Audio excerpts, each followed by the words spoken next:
Cet après-midi, j'ai voulu partager une parole avec vous que j'ai intitulée « Lève-toi et tue tes géants ».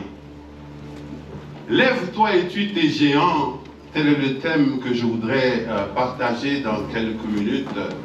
Et j'aimerais, dès l'entrée de jeu, vous dire que des fois dans nos vies, nous avons plusieurs types de géants qui s'élèvent et pour lesquels nous avons des fois des difficultés à combattre et parfois nous nous laissons écraser, parfois nous nous laissons abattre, parfois nous abandonnons même parce que nous n'avons pas de ressources.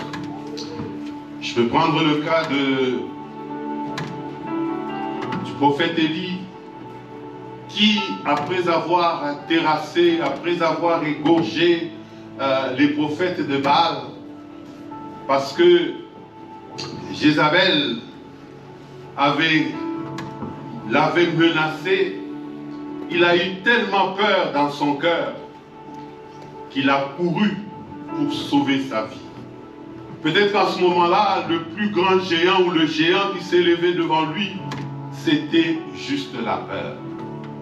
Et parfois la peur nous paralyse et nous empêche de faire certaines choses. Amen, amen. Amen, amen. Amen. Amen. La peur, des fois, arrive à être contagieuse.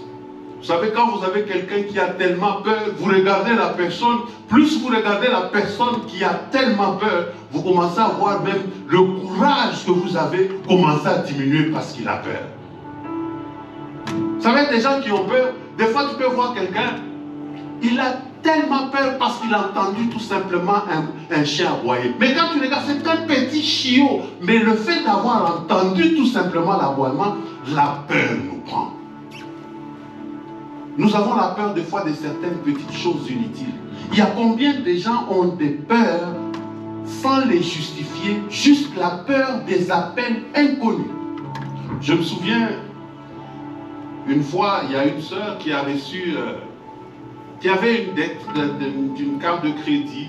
Et cette journée-là, elle a reçu une lettre pour lui dire que bon, elle a vidé sa carte est arrivée, il faut qu'elle paye. Sauf que j'étais au travail, j'ai appelé. Et quand elle a appelé, elle a regardé sur l'afficheur, c'était écrit gouvernement du Québec. Et là, elle était à l'aide sociale. Là, elle a dit, là, on me réclame de l'argent. Juste le fait de voir le gouvernement du Québec, elle a pensé aux impôts, elle a pensé à l'aide sociale, elle a pensé qu'on l'a trouvé dans je ne sais quoi. Elle n'a pas répondu. Elle dit, ah, à peine que je viens de recevoir la lettre pour la carte, mais c'est quoi qui se passe encore? Et quand elle a écouté le répondeur, elle a trouvé que c'était moi qui l'avais appelé. Là, quand je l'appelle encore, elle me dit, pasteur, j'avais tellement peur. J'ai dit, mais la peur de quoi? Elle dit, non, parce que j'ai vu le gouvernement de Québec. J'ai dit, ah, je m'excuse. Quand je suis au travail, des fois, je préviens les gens pour leur dire, je vais t'appeler du travail. Si tu vois un numéro bizarre, ça peut être moi. Une fois, ça a été une belle sœur. Je l'appelle, mais elle voit cet écrit détention de Montréal. Elle dit, mais qu'est-ce que j'ai fait encore pour qu'on m'arrête? Je lui ai dit, mais écoute, ce n'est pas la détention qui peut t'arrêter, mais c'est la police qui arrête et non la détention. La détention te garde lorsque tu es sentencé ou lorsque tu es en processus. Donc, la peur, des fois, nous paralyse et nous sommes incapables de faire certaines choses. Et cette peur peut être ce géant qui se lève devant nous. Deux fois dans la vie, nous avons des pensées limitantes. À cause de notre pensée, à cause de nos façons de voir, d'apprécier, de considérer certaines choses, ces pensées-là nous limitent. Dernièrement, j'écoutais le témoignage d'un pilote congolais, j'ai oublié encore son nom, mais ce pilote-là disait, un jour il arrive à Paris et on lui dit que c'est lui qui va conduire, c'est lors en 74 je pense, lorsqu'il y a eu le combat du siècle, Mohamed Ali et Georges Foreman, et on a dit à ce pilote-là, on dit, c'est toi qui vas conduire Mohamed Ali à Kinshasa. Et on dit à Mohamed Ali, champion du monde, on dit à Mohamed Ali, on va te présenter l'équipage. On arrive là, on présente l'équipage. Tous les membres de l'équipage étaient noirs. On dit, Mohamed Ali, voici votre pilote. Quand ils regardent, ils leur demandent, n'y a-t-il pas un blanc? Il dit, un blanc, pourquoi faire? Il dit, c'est moi qui vais vous conduire. Il dit, vous êtes pilote? Il dit, oui. Le fait qu'il a vécu tellement dans l'esclavage, où l'homme noir n'était considéré comme étant rien, Mohamed Ali ne pouvait pas s'imaginer qu'il y avait des hommes intelligents, capables, noirs, capables de piloter un avion. Amen. Juste la couleur de sa peau, les chaînes que les gens avaient, l'esclavage, même dans la tête, il ne pouvait pas s'en sortir. Il n'a tellement pas cru qu'il a demandé, est-ce que je peux rentrer dans le cockpit? Peut-être il s'est dit, ce gars c'est un aventurier, il me raconte des choses, peut-être quand on va monter là, ce sera quelqu'un d'autre. Il est monté, il a été là, il a vu que l'équipage, tous étaient des noirs. Il leur dit, je ne pouvais pas penser qu'un noir pouvait piloter un avion. Amen, amen. Amen, amen. Amen. Des fois, nous avons tellement de pensées limitantes. Il y a des gens qui ont des pensées limitantes à cause tout simplement de la couleur de la peau. Alors que Dieu seul, il nous dit, nous sommes un peuple élu, une sacerdoce royale. Amen. Parfois, nous oublions notre identité, nous nous confondons devant les géants qui nous paralysent.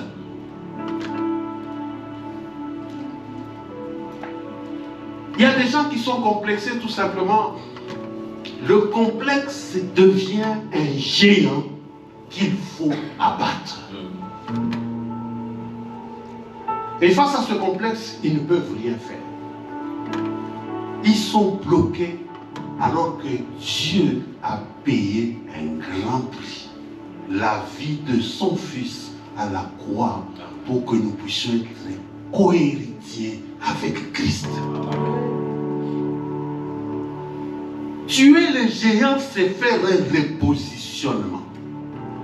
C'est que tu te retrouves dans la destinée parce que Dieu dit, j'ai un plan merveilleux pour toi. Un plan de bonheur, et non un plan de malheur, pour un avenir plein d'espérance, un avenir à espérer. C'est que tu as un avenir, peu importe ce que tu crois que tu es. Et celui qui peut décider de ton destin, c'est Dieu seul. Amen. Amen, amen. Amen. Et lorsque tu peux compter sur lui et lui faire confiance et marcher avec lui, tu découvres que tu as de la valeur aux yeux de Dieu. Même quand on peut te maîtriser, Dieu dit ce que tu es.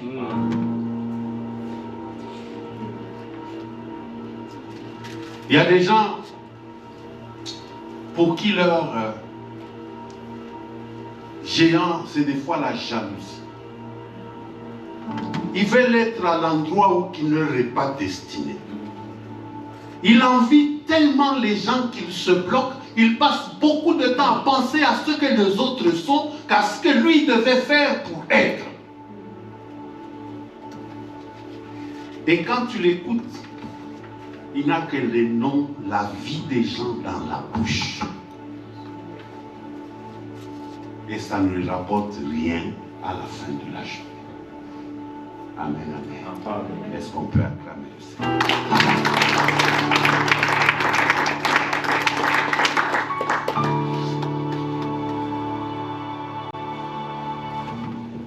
Des fois, si ce n'est pas, il y a des gens, non simplement qu'ils sont jaloux, mais des fois, il y a des gens dans le cœur, il y a tellement la haine.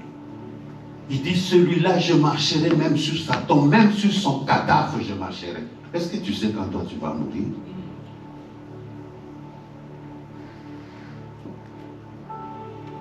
Tu passes tellement du temps à haïr, alors que la parole dit, aimez-vous les uns les autres. Et ce qui est difficile dans la foi, la parole nous demande d'aimer même nos ennemis.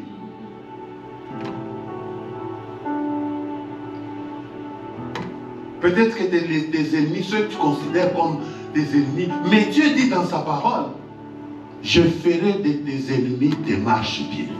C'est que quand il y en a 30, c'est comme si toi tu es monté. Il y en a 50, tu montes. Il faut qu'il y en ait pour que tu en fasses des marchepieds. Tu n'as pas de temps à perdre avec eux, mais tu as le temps à regarder à Dieu et Dieu s'occupe Dieu. Parce qu'il dit, à moi la vengeance, à moi la rétribution. Donc je n'ai pas de temps à chercher à me venger. Il a dit, il a fait, je prie Dieu. Quel est ton géant ce soir? Il y a eu aussi un homme qui, des fois la famille dans laquelle nous sommes nés, ou le quartier dans lequel nous avons vécu, les circonstances, parfois ça nous rend prisonniers. Ce que mon père a été, ce n'est pas ce que moi je dois être. Amen. Peut-être que mon père n'a pas plus étudié, mais ce n'est pas parce que mon père n'a pas plus étudié que je ne peux pas faire mieux que lui. Peut-être que ma mère ne parlait pas peut-être un bon français, mais ce n'est pas pour autant que je dois faire plus que lui parce que Dieu a un plan avec moi. Alors il y a des gens qui ont leur géant, c'est des fois d'où ils viennent, le milieu dans lequel ils ont grandi. Ils considèrent toujours qu'il est là, mais Dieu te voit, tu es une nouvelle créature. Alléluia. Et il y a un projet de toi, de Dieu en toi, écrit de sa propre main. N'est-ce pas que Dieu dit dans sa parole, de la poussière, il relève. Et du fumier, il relève pour le faire asseoir à la table des gars. Lorsque Dieu t'élève, il t'élève vraiment. Et lorsque Dieu t'élève, tous ceux qui te combattent, ils prennent acte. Ils disent, celui-là, je savais, mais pourquoi tu le combattais? Vous savez, des fois nous avons, parfois c'est le complexe de ceux qui nous ont précédés. Non simplement le complexe, mais parfois c'est la peur. Je me souviens une fois, c'est moi qui devais être le prédicateur. Et dans la salle, avant de prendre la parole, on m'envoie une note, on me dit, il y a le pasteur Charles Talingano est là. Là, je regarde, je dis, mais moi, est-ce qu'aujourd'hui, moi, là, je peux prêcher devant Charles Talingano? J'ai pensé à Charles Talingano qui a fait des croisades, qui a fait ceci, qui, parmi les géants, les pères de la foi en Afrique, qui a voyagé, qui a fait avec les Jean-Louis Jaillet. Je regarde, je dis, est-ce que moi aujourd'hui, là, vraiment, je n'avais pas le pouvoir de céder ma chair parce que je n'étais pas le pasteur titulaire. Mais j'ai dit, waouh, qu'est-ce que je ne peux pas prêcher à cet homme? Et je demandais à l'équipe, j'ai dit, on va demander au pasteur Charles de prier pour les offrandes. Juste pour l'honorer. Le pasteur est venu. Dieu a une onction particulière des fois pour ses serviteurs. Il est venu pour prier pour les offrandes. Mais c'était comme si la salle était embrasée par un feu. Les gens parlaient, priaient comme pas possible. Mais après le culte, je m'en vais le voir, je dis, pasteur, j'ai toujours entendu parler de toi, je suis content de te rencontrer aujourd'hui.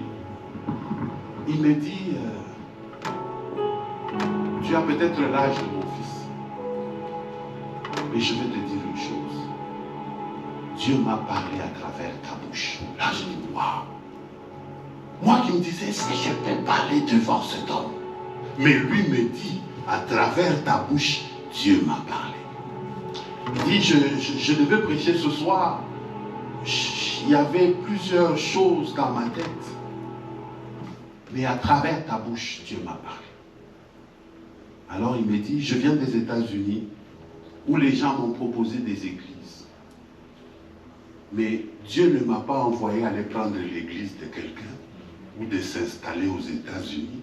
Je suis allé pour relever, donner ma main d'association aux églises.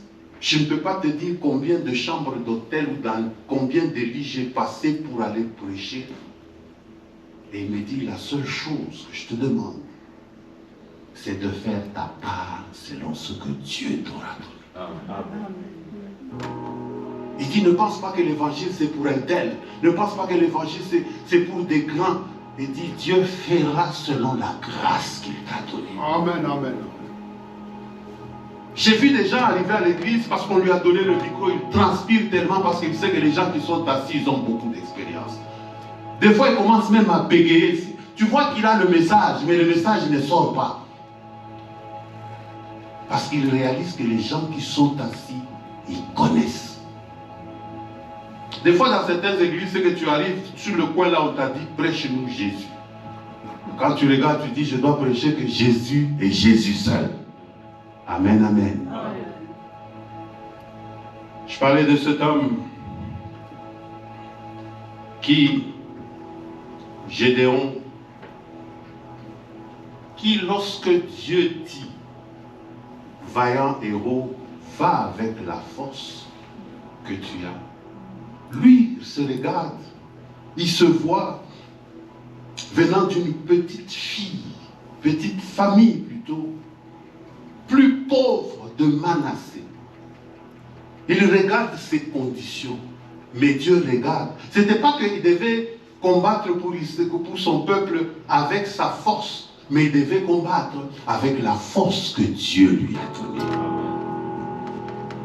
Ce n'est pas lui en qui il y avait la responsabilité de la victoire, mais la responsabilité de la victoire venait de la part de celui qui l'a mandaté pour avoir la victoire. Lorsque Dieu te visite, tu es différent. Amen. Lorsque Dieu te touche, tu n'es pas le même.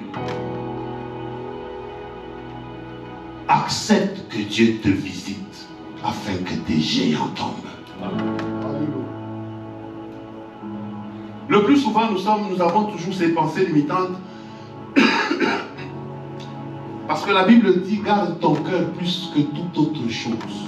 Que de là viennent les sources de la vie.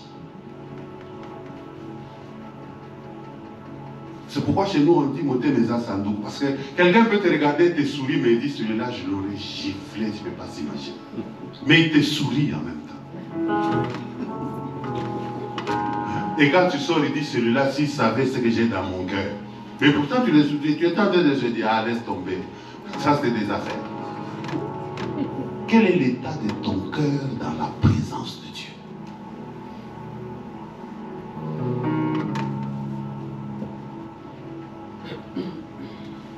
Il y a eu un homme qui savait, qui avait un secret pour combattre les géants. Et cet homme, c'est David. David avait déjà d'abord une expérience. Dieu l'a préparé lorsqu'il était berger. Dieu l'a préparé. En le préparant, le seul secret de David, c'était son intimité avec Dieu. Et lorsque je vous parle aujourd'hui de tuer les géants, je voudrais juste vous inviter à avoir une intimité avec Dieu. Pas la mousse, pas l'extérieur. Vous savez, les gens peuvent dire ce qu'ils ne vivent pas. Et les gens peuvent dire ce qu'ils ont entendu. Mais lorsque tu vis ce que Dieu te dit, tu fais la différence. Amen, amen. Amen. Amen, amen. Amen. David lorsque devait combattre Goliath, 1 Samuel 17, il est arrivé alors qu'il y avait des militaires formés. Je me souviens lorsque j'étais en Belgique, 91.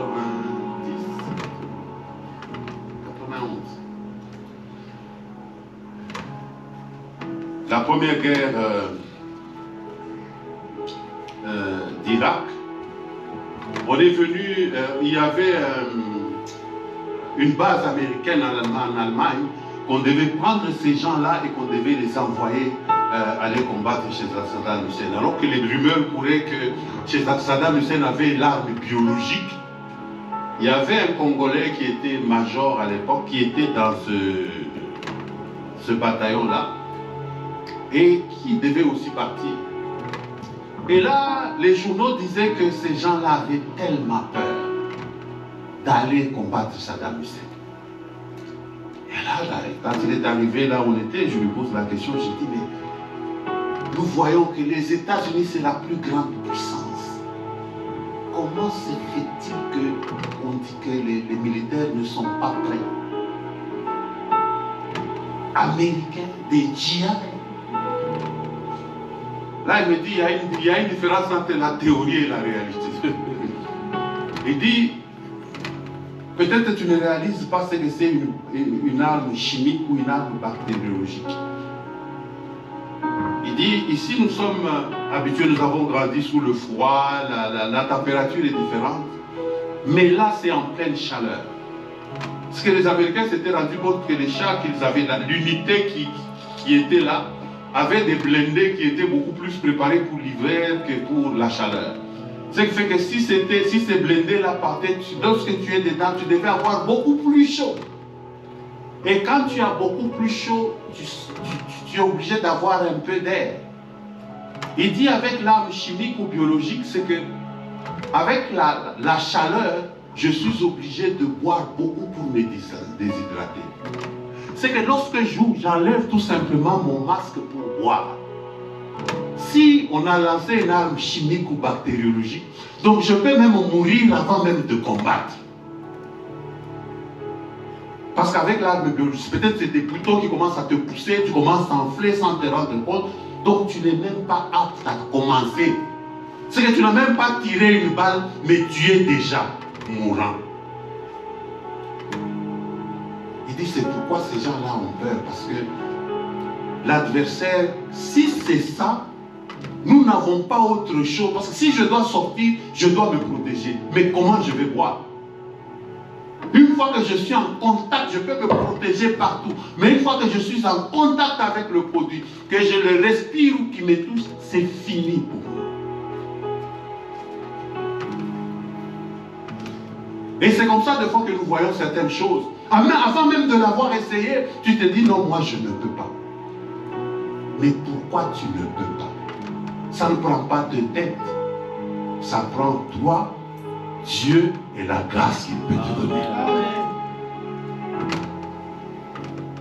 Il y a des gens, peut-être leur géant, c'est juste une histoire qu'il a entendue. J'étais avec ma femme ce matin, j'ai écouté quelque chose, c'est une femme qui dit, sa mère lui avait dit de ne pas épouser telle tribu. Alors elle disait, mais je me demande pourquoi je ne dois pas épouser telle tribu. C'est que certains lui disent, aidez-moi, pourquoi on dit que moi je ne dois pas épouser telle tribu.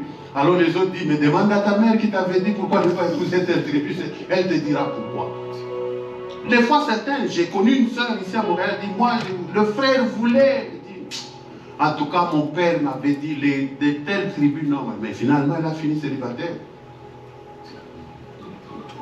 Parce que ça, on disait de telles tribus. Mais quelle est la grâce de Dieu sur toi?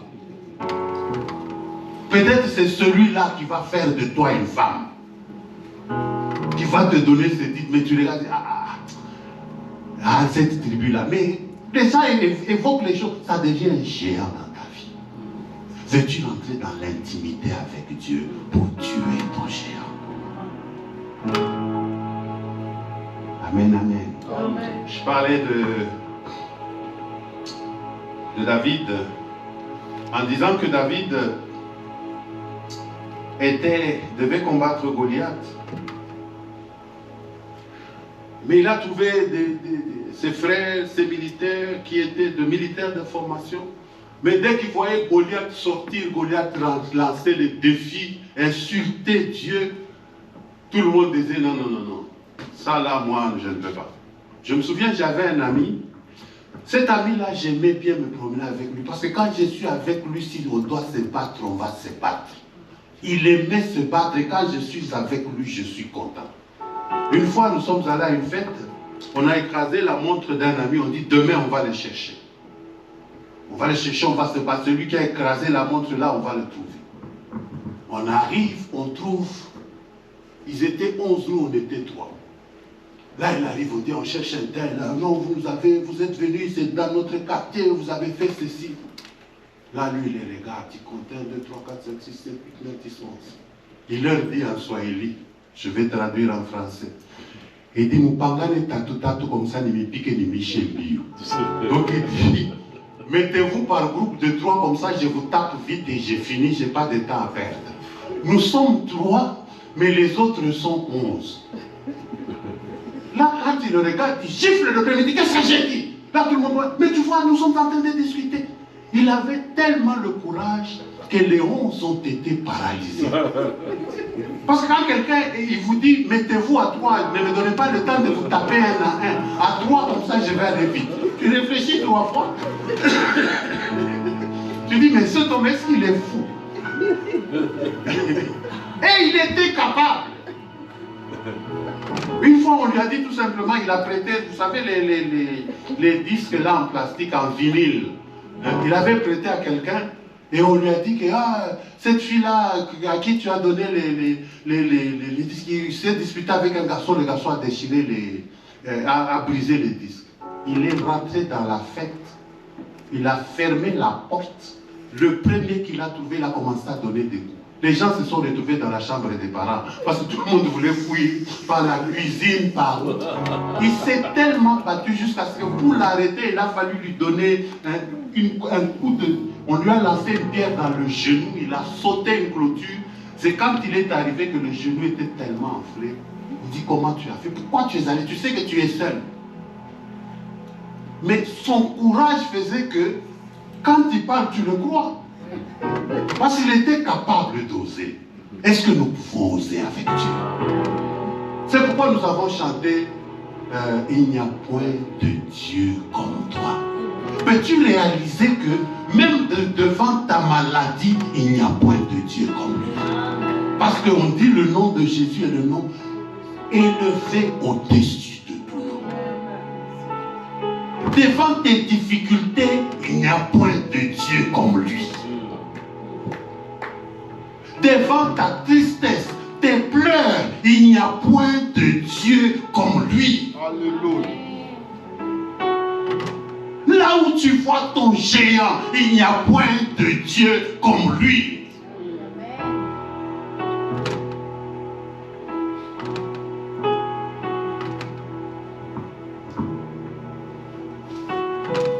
Je disais que David avait un secret pour combattre Goliath. Il n'a pas, lorsqu'on a essayé la tenue, c'était pas ça. Lorsqu'il demandait même, mais qu'est-ce qu'on va donner? Qu'est-ce que le roi dit? Quand les gens, ses frères essaient de le faire taire, lui savait qu'il avait Dieu. Et à un certain moment, pendant qu'on le cherchait et qu'il avait fui, il était dans le désert où il y avait des fois dans le désert confronté à la soif, confronté à se cacher, mais il savait une chose. Psaume 63. Il dit, mon Dieu, je te cherche. Mon âme a soif de toi, mon corps soupire après toi. Il dit, dans une terre aride et desséchée sans eau, ainsi je te contemple dans le sanctuaire pour voir ta puissance et ta gloire. Car ta bonté vaut mieux que la vie. Mes lèvres célébreront tes louanges. Je te bénirai donc toute ma vie. J'élèverai mes mains en ton nom. Mon âme sera rassasiée comme des mets gras et succulents. Et avec des cris de joie sur les lèvres, ma bouche te célébrera.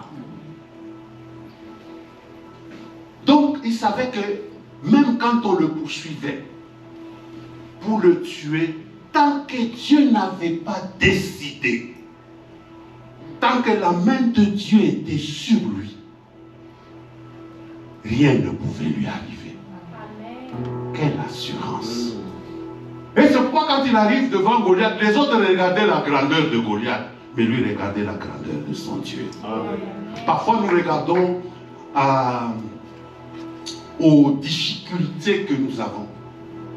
Nous regardons à ce qui nous paralyse, ce qui est beaucoup plus impossible.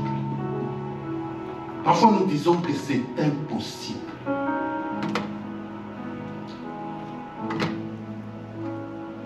Je me souviens quand je suis arrivé ici, je suis rentré dans la procédure d'immigration et lorsque je suis allé à l'immigration, on m'a sorti des photos et une liste du gouvernement.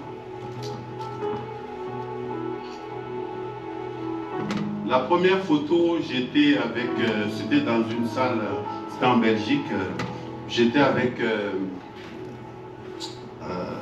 le président Liaou de l'IDPS à l'époque, qui était en vie. La deuxième photo, c'était, on rentrait dans une salle. On rentrait dans une salle, il y avait moi, le président Tshisekedi et un autre, Daniel Kimbana, qui était un des policiers qui avait fui avec Munguludia quand Mobutu l'avait condamné à mort, et le président Tshisekedi voulait le rencontrer pour savoir qu'est-ce qui s'est passé quand ils ont quitté le pays. Donc, et quand je suis rentré, on nous a donné la liste. Le Premier ministre, c'était Étienne Tshisekedi. Alors le monsieur là de l'immigration qui me dit, si vous êtes à 0 cm de celui-ci, si vous rentrez chez vous, qu'est-ce qui peut faire que vous puissiez, votre vie soit en danger? Et on montre le gouvernement, je crois que son premier gouvernement, le seul ministre du MPS était un gars qui s'occupait de l'agriculture, quelque chose comme ça. Alors je lui parle, je lui dis, nous sommes en processus démocratique et tout ça. Et les gens qui traitaient les dossiers à l'époque, nous avions un gouvernement conservateur. Ce gouvernement conservateur-là, plus il rejetait les candidatures des gens, plus la personne montait en promotion. Et je suis tombé, la personne que je suis tombé, l'homme avait, je crois, 78% des refus, et la femme avait, je crois, 82 ou 85. C'est que quand tu passes devant eux, peu importe ce qui est vrai, ce qui est faux, c'est un échec. Ils disent non pour avoir la promotion. Et quelques temps après, il y a eu le gouvernement libéral, c'est Jean Chrétien qui a pris le pouvoir, ce qui fait que tous ces gens-là ont été mis dehors à l'immigration. Bref, il s'est avéré qu'on m'a dit non et tout ça.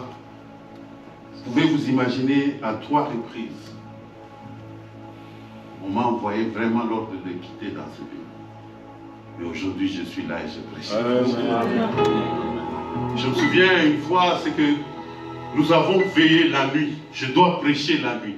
Mais le soir, dans l'après-midi, à la boîte, je reçois une lettre, on dit, tu as l'ordre de quitter le Canada. Quel est l'évangile que tu vas prêcher le soir?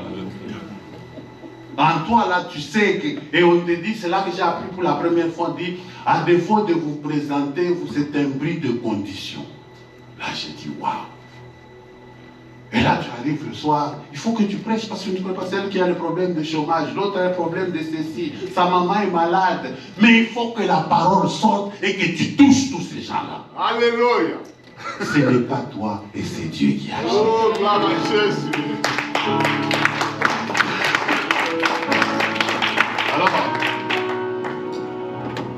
j'ai prêché, j'ai dit, Seigneur, prends contrôle. Et je priais, je disais, même si on peut changer la loi, Dieu est capable. Amen. On m'envoie, premier envoi, ordre de quitter. Et à l'époque, c'est que quand tu changeais ta carte d'assurance maladie ou tu allais à l'aide sociale, On t'a invité pour dire, non, ton chèque n'est pas arrivé, tu vas là, on t'arrête et on part, tu pars. Sauf que je n'étais pas l'aide sociale. Et on m'a envoyé un deuxième ordre de quitter. J'ai dit là, ça commence à être sérieux. Mais on continue à prier. Et tout en priant, le gouvernement qui venait de rentrer vote une loi qu'on doit revoir 10 000 cas de réfugiés. Et la seule condition, il fallait les 3 dernières années que tu ne sois pas à l'aide sociale. J'ai remplissé ces conditions. Malgré cela, on envoie le 3e ordre de quitter. Mais j'avais déjà quitté là où j'étais, j'étais chez un ami. Là, on est allé avec elle à la pharmacie, on arrive comme ça. J'étais fiancé à l'époque. On prend 3e ordre de quitter. Là, j'ai dit, waouh, ça commence à être sérieux. Mais quand je suis allé retirer, c'était vraiment le dernier. C'est comme si on me demande de me présenter à 14 h, mais moi j'arrive là à 15 h, c'est là que j'ai pris, donc le rendez-vous était fini. J'appelle l'avocat dit, hey, là, il ne faut pas jouer, il faut que tu te présentes, parce que partout on va te prendre. Alors moi je me disais, les gens qui tu prêches la foi, tu es dans l'église, là, et puis on te dit, l'immigration est devant. Qu'est-ce que tu vas dire? Amen, amen. Amen. Alors, là, je parle à l'avocat dit, écoute, bon, on appelle. Elle appelle, elle dit, non, mais mon client attendait pour le dossier de résidence, il a formulé pour remplir pour la résidence, la demande de résidence, mais comment se fait-il que vous lui avez envoyé le droit de l'ordre de quitter? Il a mis sur speaker main libre. Nous entendons l'agent de l'immigration dire, mais maître, ces gens-là nous coûtent trop cher, en envoyer 1 ou 2, c'est pas un problème. Il dit, attention, vous parlez à mon client là. Vous parlez de mon client. Il dit, ah, maître, je m'excuse si c'est comme ça, qu'ils viennent chercher les documents. Là, j'ai dit, waouh. Vous savez, à Saint-Antoine, là, 10 Saint-Antoine, là, les portes là sont blindées. On ouvre avec une carte. Alors j'arrive là, elle a dit non, je dirais pas. Si on va si tu vas là, des fois il faut avoir une femme qui t'aime, hein, c'est bon, ça aide. Alors elle me dit, on va aller ensemble. Si on va te mettre dans l'avion, j'aimerais te voir partir. Là, elle s'est absentée à l'école et nous sommes allés. Parce qu'avant ça, elle était partie. Parce que l'avocate a dit, bon, je vais envoyer quelqu'un qui va chercher les documents. Elle est partie, elle arrive là, le monsieur lui dit, je lui donne 48 heures, il doit se présenter seul. Là, on est assis, on voit le monsieur sortir pour appeler un autre. Là, il me dit, il est là, je dis qui? Je dis, mais lui c'est qui? Il dit, c'est lui que j'ai croisé hier. Je dis, mais c'est puis tellement la peur de voir la vessie paralysée, je vais aller aux toilettes. Elle est allée aux toilettes. Et puis il dit, toi tu ne vas pas aller. Je dis, allez où? Il dit aux toilettes. Je dis, non, ça va pas. Elle revient. Le monsieur sort encore, il appelle un autre. Donc, tu vois, quand je parlais de la peur qui paralyse, là tu as un peu de foi, un peu. Mais quand elle a tellement peur quand l'autre se présente, là tu commences à dire, c'est sérieux. Il dit, les portes là c'est compliqué. Là on arrive, Kastombo là. Je rentre, je regarde d'abord par derrière, je dis, bon, je suis quand même fort, est-ce que je peux sortir? Je regarde, je me piste, d'abord je trouve. Là, tu dis, c'est fini. Mais j'arrive là. Ah, prenez place, monsieur. Je regarde, il a un peu d'égard. Là, il me dit, nous voulons vous nous présenter nos excuses. Ce n'est pas les documents qu'on devait vous envoyer. Là, la foi revient. Je dis, mais monsieur, vous savez que vous recevez au moins un ministre de culte, donc j'aimerais une note pour dire que vous m'avez donné des documents qui n'étaient pas. Il dit, la lettre que je vous ai envoyée pour vous convoquer, c'est le seul document que vous avez. Mais là, je vous donne vos papiers pour la demande de résidence. Si vous voulez rester, vous pouvez rester. Si vous ne voulez pas, on va s'organiser et puis vous allez partir. Mais avant ça, quand je me suis présenté avant, vous vous imaginez, nous avions même un frère dans l'église. Le frère est parti se présenter la deuxième convocation. Tous ceux qui se sont présentés ont été envoyés au Congo. Tous. Nous avions même un frère et l'église a contribué parce qu'il s'est présenté. Lui, c'était un nom d'aide sociale, son chèque n'est pas arrivé. Il va au bureau de l'aide sociale, on l'arrête, on l'amène. Hein? Alors moi, j'arrive là, j'arrive, c'était au métro parc, j'arrive, je présente la convocation. Le monsieur était fâché. Il dit, pourquoi vous n'êtes pas arrivé hier? J'ai dit, parce qu'ils ont envoyé à l'ancienne adresse. Dieu est au contrôle même dans les plus petits détails. Bien que j'avais changé d'adresse, mais l'officier de l'immigration l'envoie à l'ancienne adresse. Et parce qu'il a envoyé à l'ancienne adresse, c'est vrai que je savais qu'il y avait une lettre, mais j'hésitais pour le chercher. Je suis allé le chercher en retard. Si j'étais parti, je ne serais pas avec vous. Mais Dieu a fait grâce.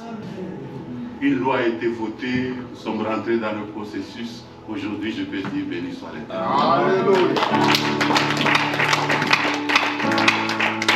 Vous savez, parfois nous avons des pensées limitantes. C'est pourquoi je dis, tant que Dieu n'a pas dit que c'est fini, c'est pas encore fini. Amen. On peut dire ici parce que c'est des noirs. J'ai dit Dieu m'a créé noir. S'il y a une place pour moi, il y aura une place pour moi.